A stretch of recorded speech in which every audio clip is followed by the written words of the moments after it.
Mga kaibigan, alam nyo ba na hindi ang balat ng lechon ang nakaka-high blood?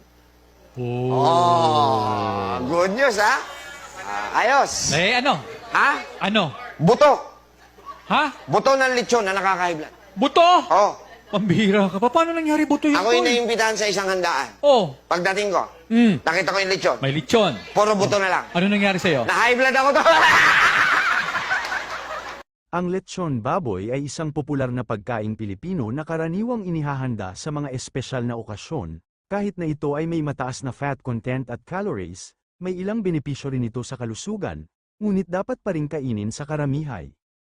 Ang lechon baboy ay isang tradisyonal na pagkaing Pilipino na kinakain sa mga espesyal na okasyon tulad ng mga piyesta, kasal, at iba pang mga pagdiriwang. Ang pagluluto ng lechon baboy ay isang mahabang proseso na kadalasang nagsisimula sa pag-aalaga ng